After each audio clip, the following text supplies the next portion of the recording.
C'est sans doute le lac le plus mystérieux de notre planète. Un lac dont le seul nom évoque déjà toutes sortes de légendes et de croyances fascinantes. Le Titicaca. Le lac Titicaca est situé sur les territoires du Pérou et de la Bolivie, à une hauteur de 3809 mètres au-dessus du niveau de la mer. Encerclé par les hautes cimes de la cordillère des Andes, territoire des condors et des pumas, c'est une véritable mer intérieure de 8400 km². Un lac aussi grand que la Corse.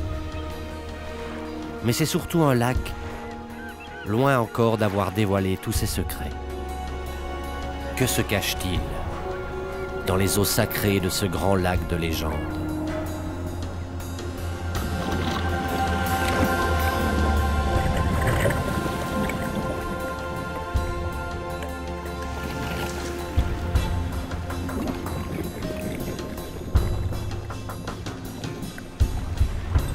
Composée d'une quinzaine de spécialistes et de plongeurs internationaux, une équipe scientifique, dirigée par le jeune archéologue belge Christophe Delard, est partie à la découverte du Titicaca. Ce lac qui suscite l'imaginaire pourrait bien être le sanctuaire d'un des plus richissimes patrimoines archéologiques immergés sur notre planète.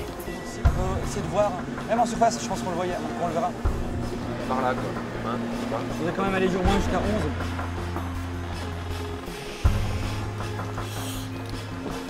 Non seulement ces objets seraient théoriquement bien conservés, mais en plus protégés comme un sanctuaire par la sacralité du lac. C'est le lac Titicaca, c'est mythique pour pas mal de gens. On a tous entendu parler de ce lac, c'est le plus haut lac navigable du monde. On espère la pièce bien conservée, et puis surtout qui va être originale ou qui va apporter des éléments nouveaux à l'étude Tiwanaku. Par rapport au lac, il y a de nombreuses légendes de cités perdues, de trésors qui sont transmises justement de père en fils. Dans le cadre de ce projet, l'objectif n'est pas de désacraliser le lac est sacré, mais d'une certaine manière démystifier certains mythes. L'équipe s'est donné un minimum de 3 ans afin de mener à bien cette campagne de fouilles et espérer apporter des réponses précises sur l'importance historique du lac bien avant l'avènement des Incas. Cette exploration subaquatique est une grande première. Il n'y a jamais eu de véritable fouille archéologique dans les sédiments du lac. L'équipe d'archéologues aguerris à ce genre de recherche espère aujourd'hui, grâce à ces fouilles subaquatiques, mettre à jour de nouveaux témoignages d'occupation et d'activités pré-incaïques. Lever un coin du voile sur l'histoire de ces anciennes civilisations ayant vécu dans l'environnement du grand Titicaca. Telle par exemple la civilisation Tiwanaku. Cette civilisation qui a régné environ 600 ans, du 5e au 11e siècle après Jésus-Christ, a eu une forte influence dans toute la région andine, allant du Chili jusqu'au Pérou. On sait, grâce aux écrits que nous ont laissés les Espagnols, suite à la Conquista, que les Incas vénéraient le Titicaca et qu'ils y ont effectué des offrandes. Mais qu'en est-il des civilisations antérieures, celles qui ont précédé les Incas, dans cette rude région d'Amérique du Sud, comme la puissante civilisation Tiwanaku, qui nous a laissé aujourd'hui comme témoignage de sa splendeur le site cérémoniel éponyme de Tiwanaku, situé à 15 km des rives du Titicaca et à 120 km de la capitale La Paz. C'est sur ce site classé au patrimoine de l'UNESCO que l'on retrouve la très célèbre Porte du Soleil, trop souvent apparentée à la culture inca, mais que pouvait déjà réellement représenter et symboliser le lac Titicaca pour cette culture Tiwanaku, mais aussi pour toutes celles plus anciennes encore. Le lac était-il pour eux sacré? Était-il déjà, comme pour les Incas, le lieu où naquit le grand soleil?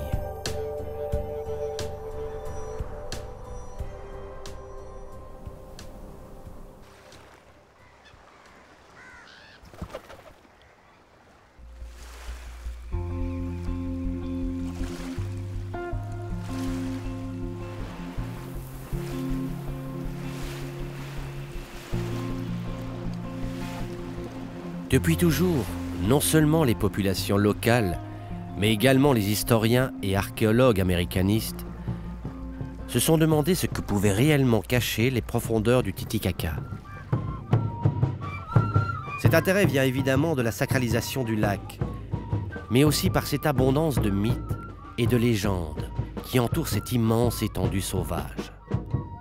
D'ailleurs, le lac Titicaca semble tenir son nom d'un rocher situé sur l'île du Soleil et appelé Titicaca ou Titijaya, qui veut dire puma de pierre en langue native.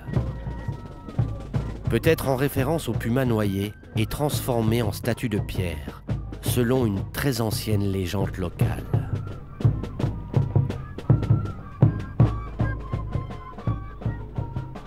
Les populations Aymara, vivant actuellement autour et sur le lac, mais aussi de nombreux explorateurs, ont très souvent envisagé l'existence d'un trésor ou d'une gigantesque cité d'or, mystérieusement engloutie. Le Titicaca suscite presque mystiquement, et depuis toujours, les suppositions et spéculations les plus folles. Pour les populations andines, leur lac est associé à l'origine du monde et à la création du soleil.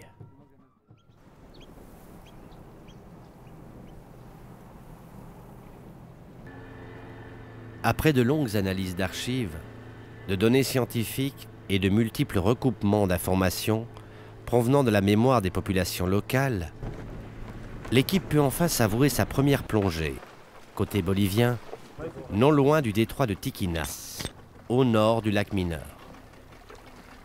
Là, il y a de l'eau, plus ou moins comme ça. Avec les cahutes, on est plus ou moins ici avec le bateau. Là, c'est la zone de Totara. Si le Titicaca a une profondeur maximale d'environ 280 mètres, profondeur d'ailleurs jamais atteinte par l'homme, l'objectif ici est de focaliser uniquement les fouilles entre 0 et 20 mètres de profondeur, et toujours près des rives. C'est là, dans une eau à 10 degrés, que le jeune scientifique pense avoir le plus de chances de découvrir ces fameuses traces d'occupation Tiwanaku ou pré-Tiwanaku.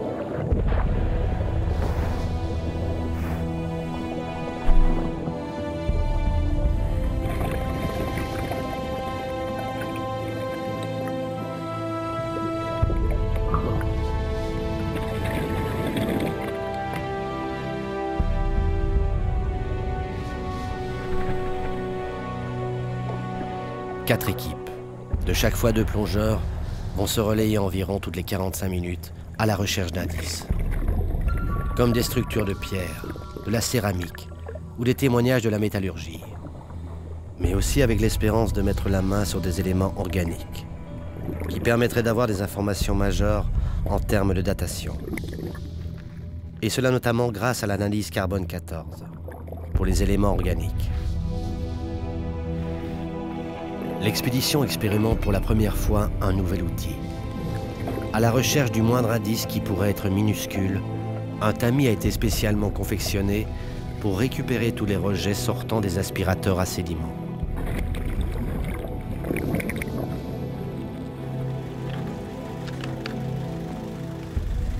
Il faut absolument garder un maximum d'informations et éviter de perdre tout fragment ou toute chose susceptible d'être analysée.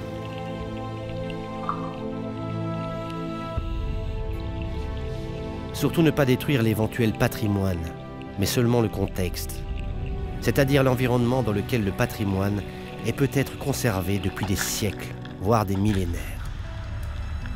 Cela demande évidemment une grande responsabilité de la part des scientifiques. Car à partir du moment où la fouille archéologique est entreprise, Que ce soit en subaquatique ou en terrestre, tout le sédiment retiré bouleverse définitivement le paysage. Ce qui implique une minutieuse méthodologie de travail. Cartographie, photo, conservation des différentes couches de sédiments trouvées au fur et à mesure du sondage. Chaque plongée est soigneusement préparée et va offrir son lot d'informations et d'enseignements.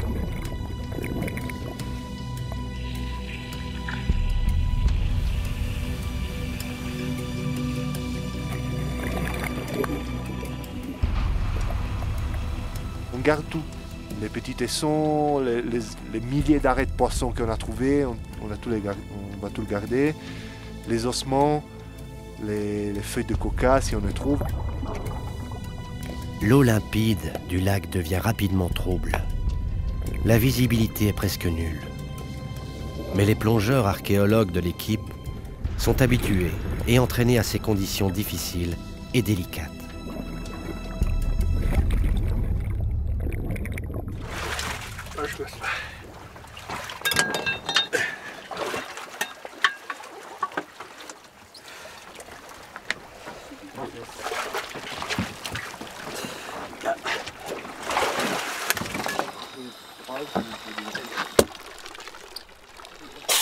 Il y a des éboulis qu'on continue, donc je ne sais pas si ça vaut la peine de revenir. Ah ouais. Pas de céramique, beaucoup de sédiments. La prospection ne sert pas à grand chose ici. On garde espoir, on pense qu'on va trouver une belle pièce, quoi, au final. Peut-être même une urne complète, une urne funéraire qui serait remplie de tous ces objets, de petites figurines, certains en or, d'autres en argent. Voilà. Donc ça fait un peu rêver. On a envie de trouver ça. Ouais. Je suis comblé.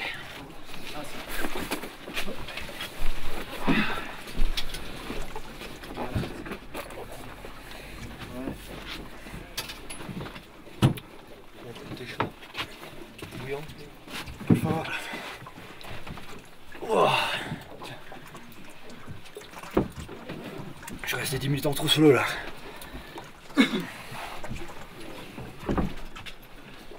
Christophe et son équipe plongent à 3809 mètres d'altitude, ce qui rend les plongées évidemment beaucoup plus contraignantes, voire même dangereuses pour des plongeurs qui ne seraient pas expérimentés et entraînés. À cette altitude, les profondeurs doivent être augmentées de plus de 50% par rapport aux références de paliers de décompression en mer. Une plongée à 10 mètres de profondeur dans le Titicaca équivaut à une plongée à plus de 15 mètres en milieu marin. Une fois que les plongeurs ont atteint la surface, la récupération du souffle est aussi rendue très éprouvante à cause de la pression atmosphérique plus faible et de la raréfaction de l'oxygène.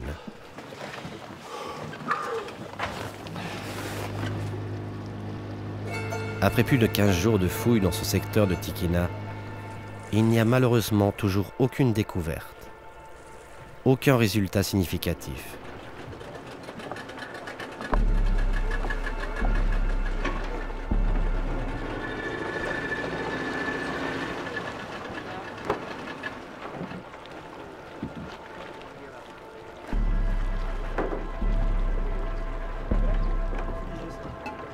Les attentes des communautés ainsi que des scientifiques sont immenses.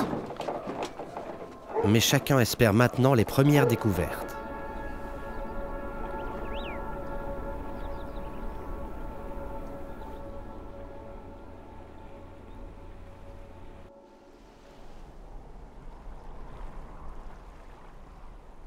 L'équipe scientifique fouille le lac maintenant depuis plus d'un mois. Au nord de l'île du Soleil émerge un petit chapelet d'îles. On sait grâce à des vestiges et objets qu'on y a trouvés que ces lieux ont toujours été un territoire sacré de l'Erinka. C'est là que se trouve peut-être une waka majeure, celle du récif de Kowa, appelée aussi arrécif de Kowa. Les wakas, ce sont des zones dites sacrées pour les populations ancestrales, et qui de nos jours le demeurent encore pour les Indiens Aymara de la région. Une waka peut être un lieu dit, une cavité, un simple rocher, en tout cas un endroit sacré que les anciens vénèrent. En 1977, une expédition japonaise non habilitée a plongé sur le site en y découvrant quelques objets incas posés quasiment à même le fond. Ensuite, entre 1988 et 1991, l'archéologue américain Johan Reinhardt fut officiellement le premier, mais aussi le dernier à y avoir effectué des recherches.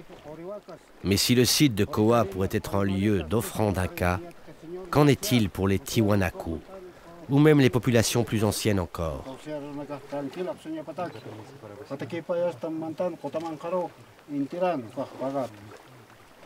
Christophe vient de recevoir l'autorisation officielle des communautés locales afin d'y effectuer des fouilles.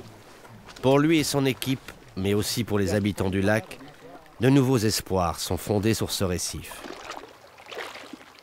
Avant d'attaquer la prospection, les fouilles ici à Koa, on a demandé les permissions aux différentes communautés en expliquant qu'est-ce qu'on va faire, qu'on n'est pas des pirates, évidemment.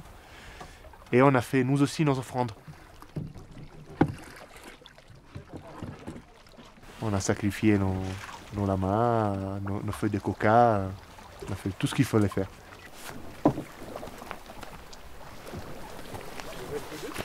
Il y a 50 cm de sable, sédiment argilo-limoneux, et on arrive dans une zone de caillasse. Donc il va nettoyer, puis il va la percer, et il va descendre. S'il y a un dépotoir, c'est en dessous. On va voir. C'est bon derrière? Ouais, c'est bon.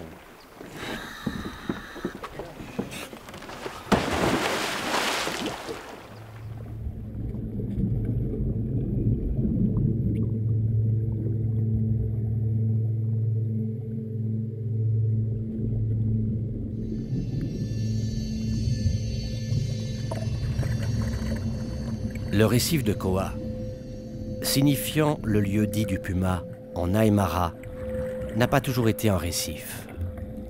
Au gré du temps, en fonction des fluctuations du niveau du lac, il devait être un îlot, émergeant de temps à autre de 2 à 3 mètres de la surface. Aujourd'hui, les populations locales Aymara y effectuent toujours leurs offrandes. L'îlot est maintenant immergé à 2 mètres sous les eaux du Titicaca. Mais le mystère pour les anciens de voir ce rocher apparaître et disparaître a certainement contribué à sa sacralité. L'objectif désormais pour Christophe et son équipe est de fouiller et pour la première fois de pouvoir creuser profondément dans le sédiment et la caillasse, chose qui n'avait pas pu se faire auparavant.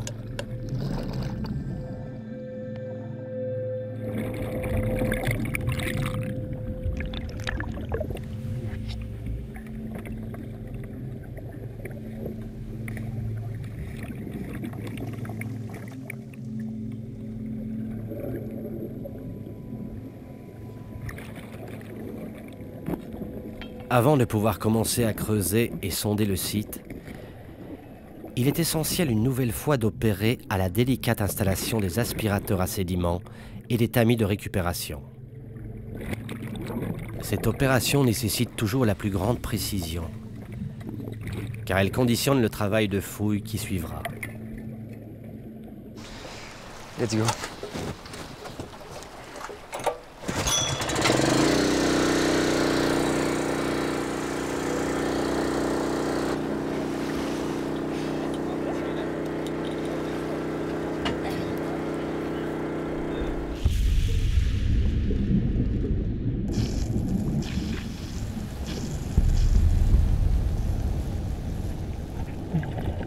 Les fouilles peuvent maintenant commencer. Sans doute dans la zone la plus sacrée du lac connue à ce jour. Il faut creuser et descendre en analysant chaque couche de roche et de sédiments du site. L'objectif pour les scientifiques n'est pas de fouiller tout le récif de Koa, mais de travailler sur une zone de 16 mètres carrés. 3 zones de fouilles sont ainsi délimitées, et chaque parcelle, surface de sédiments et gravats est minutieusement fouillée. Un délicat et patient travail de fourmi à la recherche du moindre indice.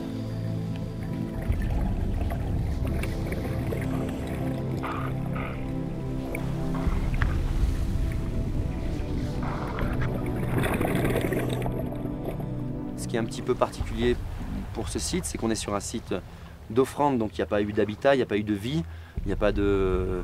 on n'est pas sur de la vie quotidienne ou où il y a eu des activités humaines sur le long terme. Là, c'est des dépôts, donc on a affaire au monde des morts, au monde du culte. Nous, ce qu'on va essayer, c'est de restituer l'arrécif, donc l'arrécif de Koha, dans son contexte, pour essayer de voir combien de temps ce site a été utilisé comme site d'offrande, d'une part, s'il y a des périodes où il a été abandonné. Le problème, c'est qu'avec les années, les sédiments, les éboulis, tout va se retrouver coincé. Notre rôle, c'est d'essayer de démêler un petit peu tout ça.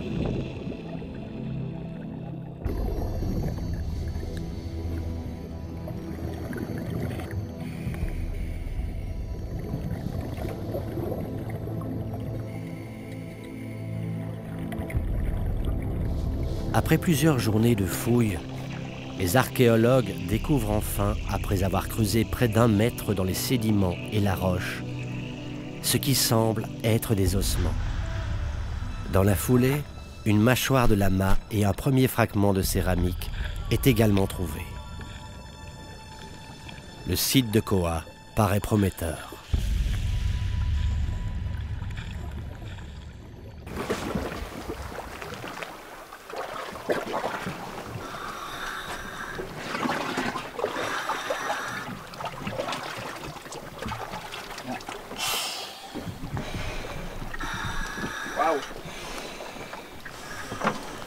Des arrêts de poissons dans les tamis. L'équipe vient après seulement quelques journées de fouilles à Koha de ramener à la surface une pièce presque inespérée. Un autre travail peut à présent commencer.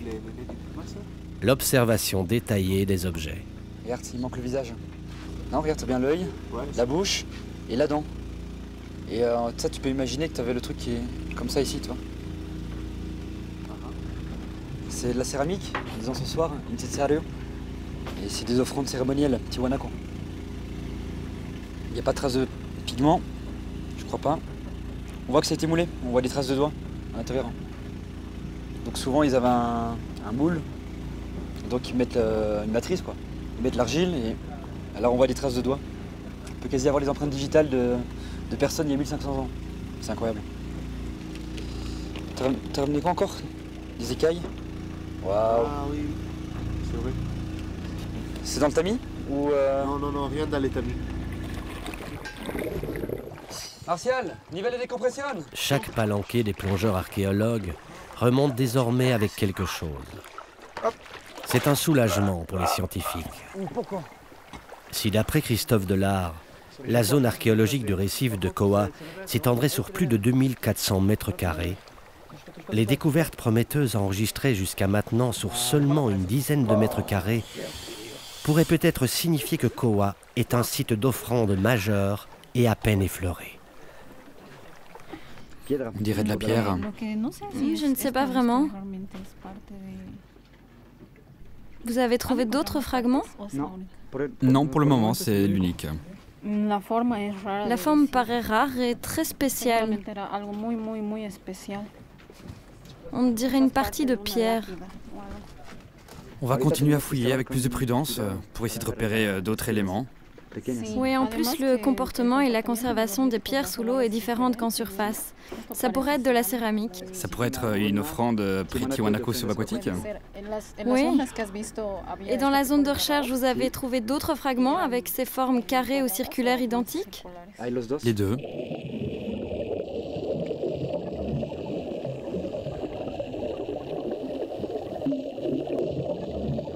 La découverte de ces fragments de céramique Tiwanaku est d'une importance capitale.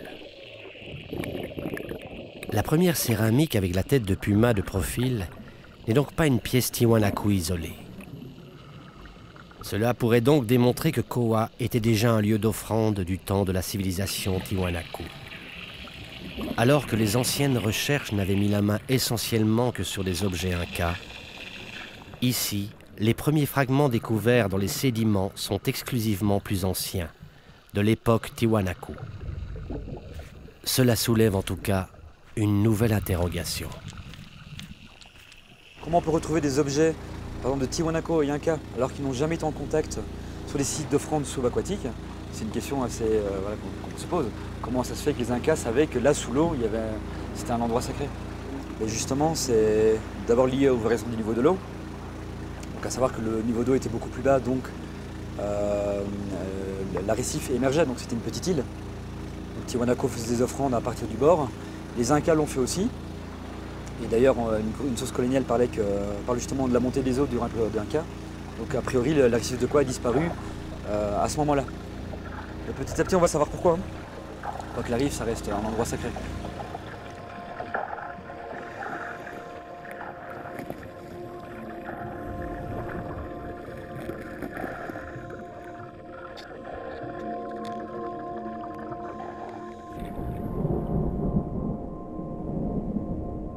Faut arrêter le capitaine Navy qui fait partir.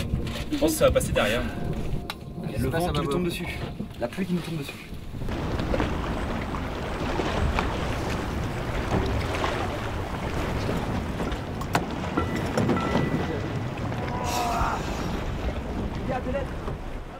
J'ai ramassé 2-3 objets ici qui traînaient en surface en ramassant les cailloux. J'ai les fait as un séparés nettoyage de cailloux. Ouais. Ok, donc là, il y a un 32 ici.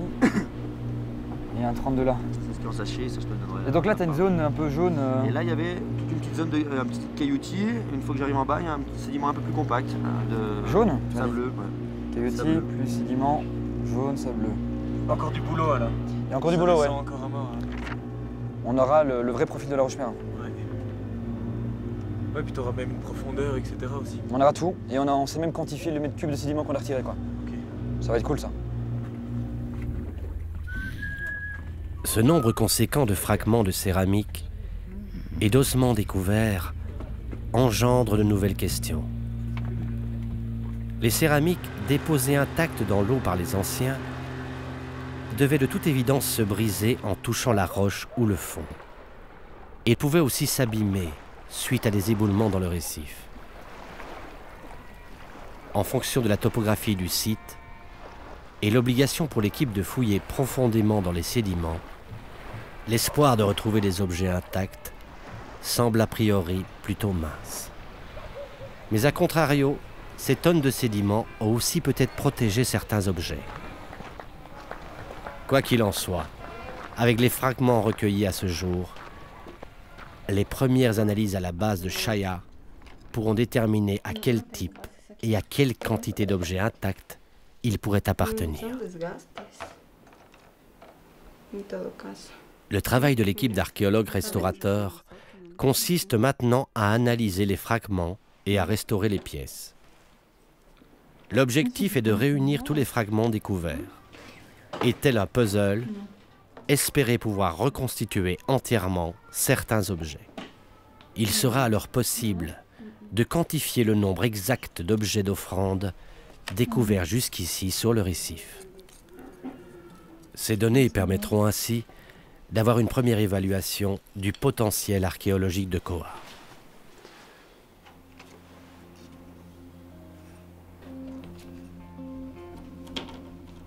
Mais une chose paraît maintenant indéniable. Les premiers recensements et les premiers assemblages témoignent de pratiques d'offrandes massives Tiwanaku sur une surface de fouilles couvrant à peine 16 mètres carrés.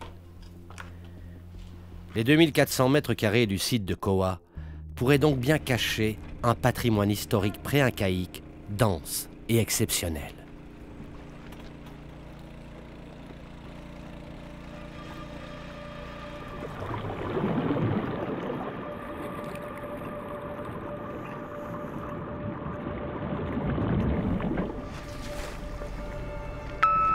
Giorgio. Est-ce que tout le monde soit? Ouais, 5 sur 5. Comment ça se passe dans la zone 1? Je suis en train de placer les carrés d'illumination.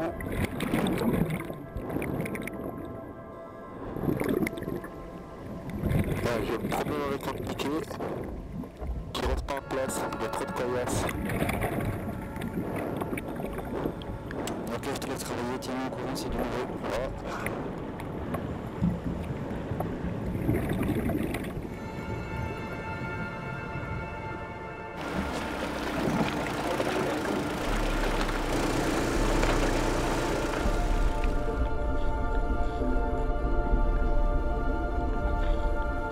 Les journées de fouilles s'enchaînent sur Koa. L'équipe a maintenant décidé de travailler exclusivement sur 2 zones du site. Toujours dans l'espoir de trouver plus de preuves d'offrandes Tiwanaku ou pré-Tiwanaku. Voire même mettre la main sur une offrande encore intacte.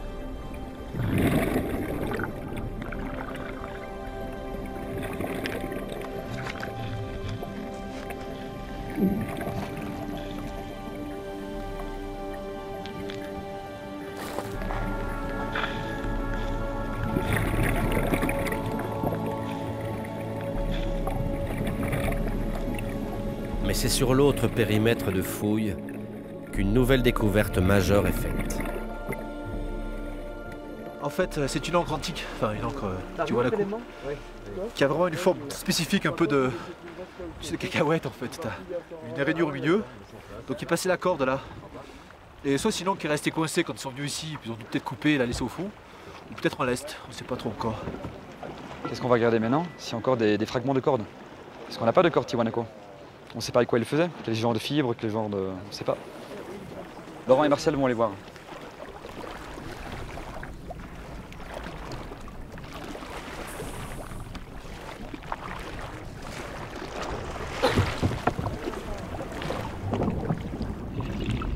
Pas de corps de Tiwanaku.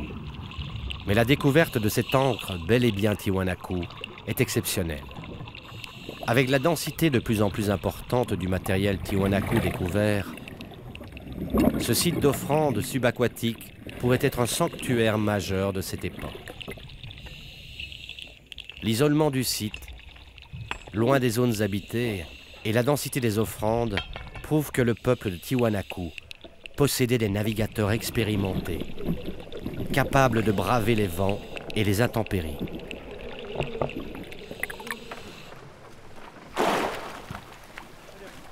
L'équipe fouille donc au bon endroit. Koa serait bien le seul site d'offrande subaquatique Tiwanaku connu à ce jour. Mais une autre question se pose alors. Est-ce que l'unique phénomène d'un récif, disparaissant puis ressurgissant des flots au gré des fluctuations de l'eau, pourrait-il justifier à lui seul la sacralité du site de Koa? Pourquoi créer un lieu de culte important dans un endroit si difficilement accessible? Pour l'archéologue Marcial Medina, qui étudie depuis des années la fonction réelle des lieux d'offrande précolombiens, il y aurait une deuxième explication à cette sacralisation de Koa par les Tiwanaku.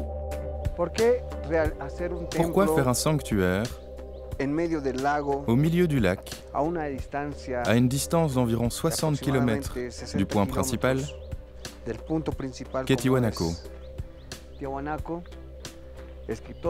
Avec mon expérience des sanctuaires d'altitude que j'étudie, je constate que la caractéristique d'un sanctuaire, que ce soit ceux d'origine catholique, ou dans ce cas-ci, Tiwanaku et Inca, est sa solennité et la pérégrination.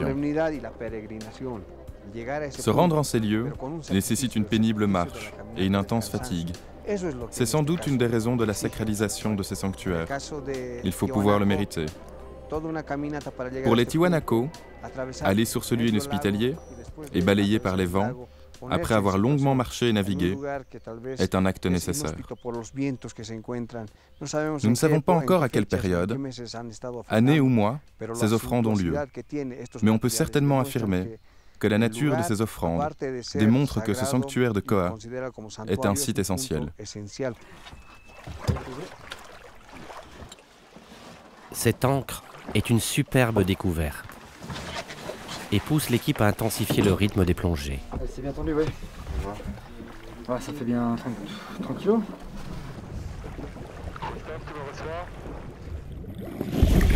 Tu me reçois?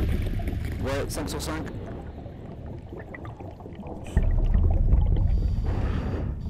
J'ai trouvé, je crois, une forme intacte.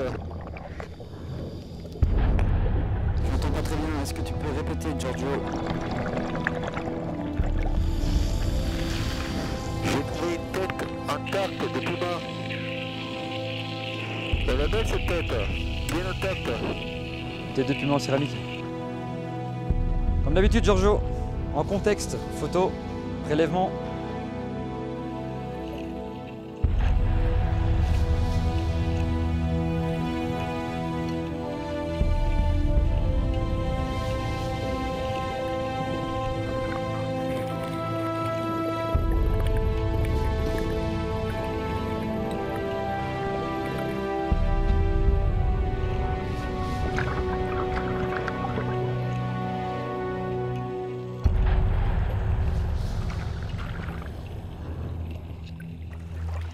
J'ai hâte de voir. On va voir ça.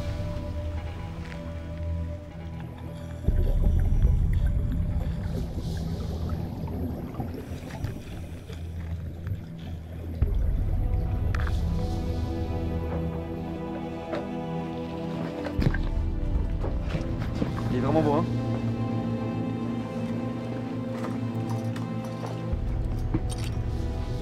Le félin est l'animal associé justement à l'autre monde. L'animal qui fait la transition entre le monde des vivants et le monde des morts, entre les humains et les créateurs, on va dire. On retrouve un puma non seulement dans le lieu dit du félin, mais qu'on retrouve un puma dans cet endroit où le soleil est né.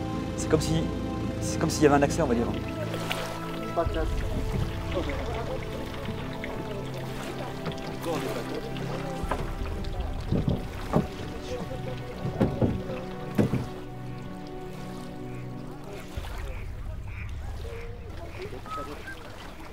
Les filles, vous allez nous détester.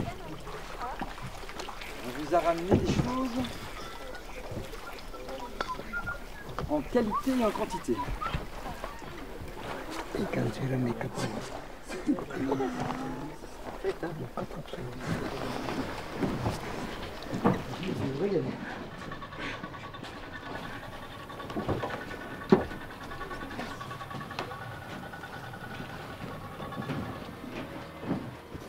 Et ben, surprise générale. Ça c'est l'évolution. On a enlevé ces blocs. Oui. Ensuite on a eu des caillasses. L'évolution. On a enlevé les caillasses. Et ben il se fait qu'il y a 2 poches planquées. Excellent. Qui étaient colmatées par le sédiment. Et dans ces poches, cette tête de puma et l'encensoir. Ouais. Et là, ça a été le pied, quoi. Donc Arnaud et Béranger ont bien fait de persévérer dans la zone. Allez, on y est presque. Encore un golet.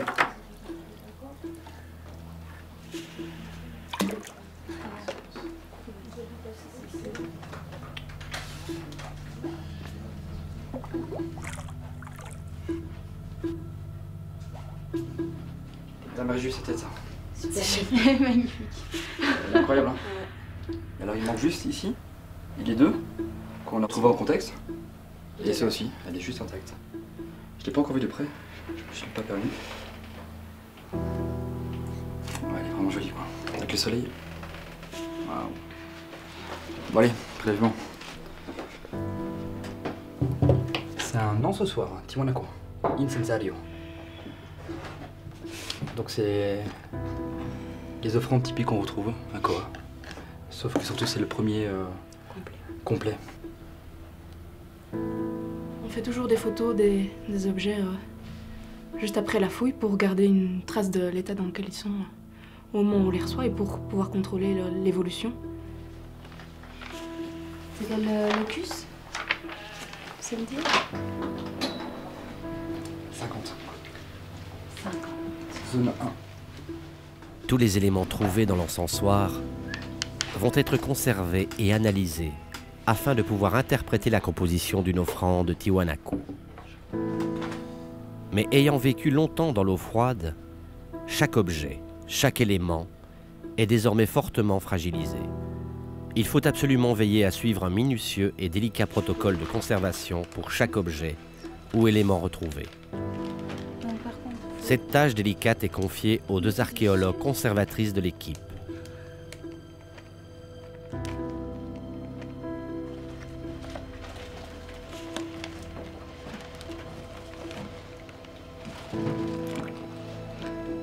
Alors, là on va mesurer le taux de salinité de l'eau du lac dans laquelle l'objet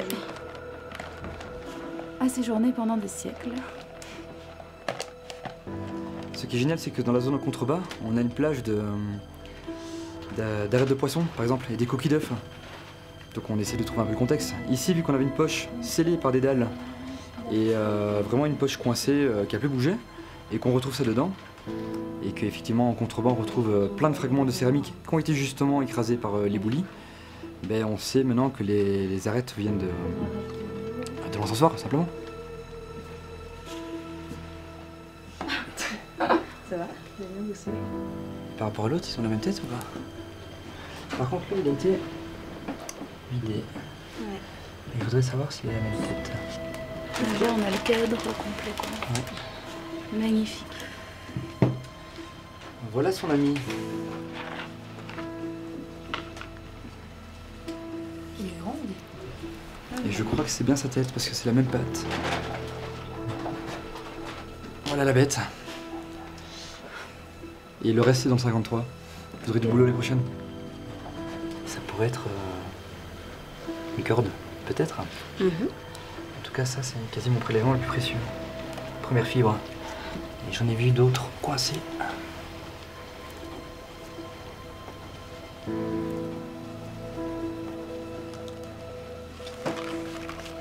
Coucou toi. C'est mon petit humain. Alors, c'est pas du carbone, hein? C'est pliable. C'est du carbone. Ah. Mais le C14 nous permet d'avoir on va dire un intervalle de date, genre entre 820 et 940. Et donc même si ça ne nous donne pas une année précise, ça nous permet de dater la céramique avec ce fragment qui est on ne peut plus en contexte.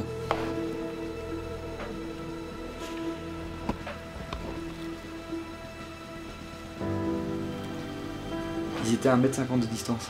Wow. Donc ils collent, hein. Nickel. Et donc ils ont été séparés il y a 1500 ans, peut-être 2000 ans. 2000 ans plus tard, on les rassemble. C'est pas beau ça? Il a plus souffert par contre de l'érosion. Ouais. Ou de l'éboulis.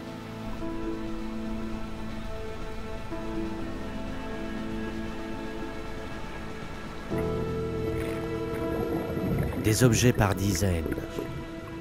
Koa commence à livrer ses premiers secrets. Mais après avoir creusé près de 2 mètres dans la faille, l'équipe fait une nouvelle découverte inespérée. De l'or.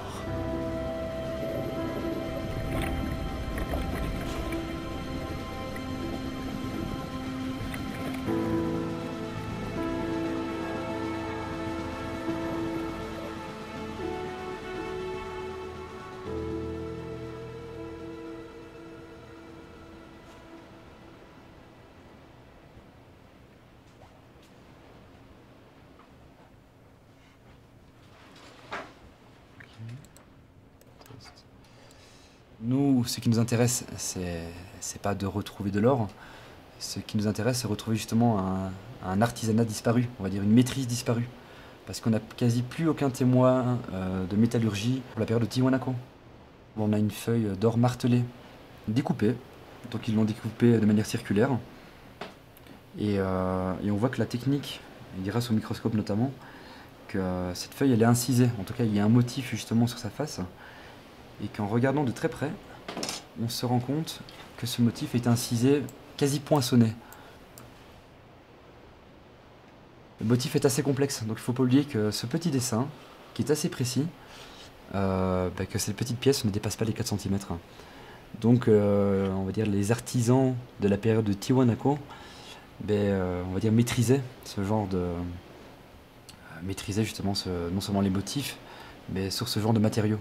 Il ne faut pas oublier que moi j'ai une loupe, un microscope, un ordinateur. Eux n'avaient que des yeux.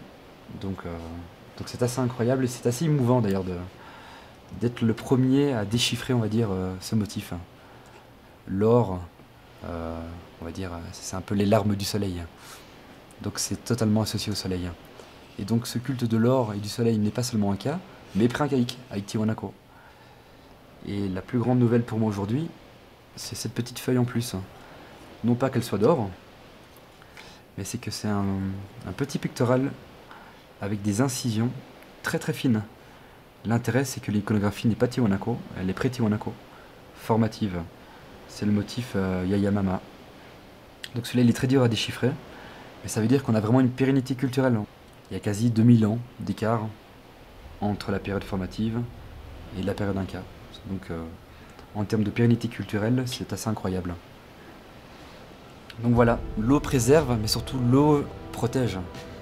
Parce que l'or ne craint pas grand-chose en terrestre, à part bien sûr les pilleurs. L'avantage de l'eau, c'est que ça limite l'accès. C'est une sorte de sanctuaire.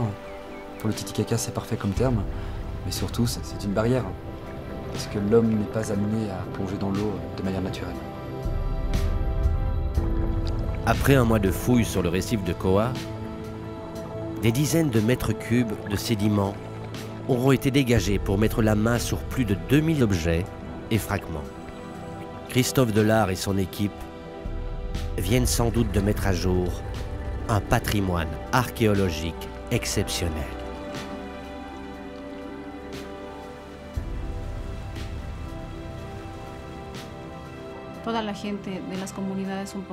Toutes les communautés ont toujours été attentives et intéressées par notre travail. Je crois que c'est vraiment une richesse pour les communautés locales. J'ai vu une participation active. Dans le lac, il y a une richesse culturelle qui est capitale pour eux, ainsi que pour les générations futures. Rien de ce qu'on trouve va rentrer en Europe. Tout reste ici. On espère qu'il sera bien géré, bien conservé. Et un jour, j'espère, il sera exposé ici. Mais rien de tout ça sera rapatrié en Europe.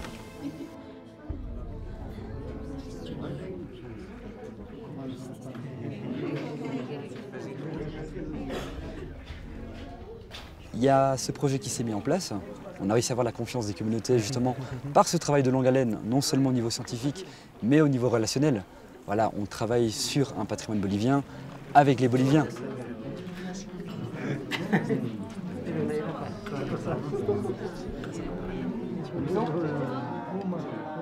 Lindo, non?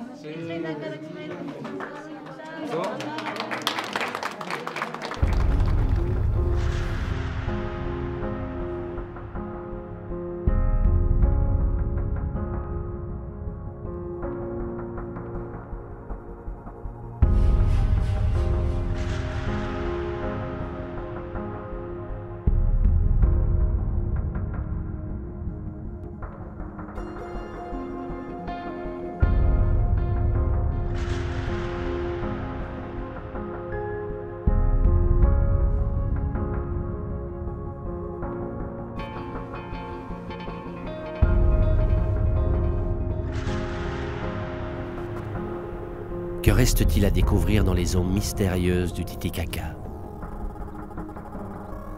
Cette grande question ne trouvera probablement jamais de réponse définitive. Quand avant les fouilles, Christophe et son équipe ont déterminé qu'il y avait 600 km² de zone potentielle, ce qui correspond à une surface de 600 millions de mètres carrés, et qu'ils ont travaillé seulement sur quelques dizaines de mètres, tout reste à faire.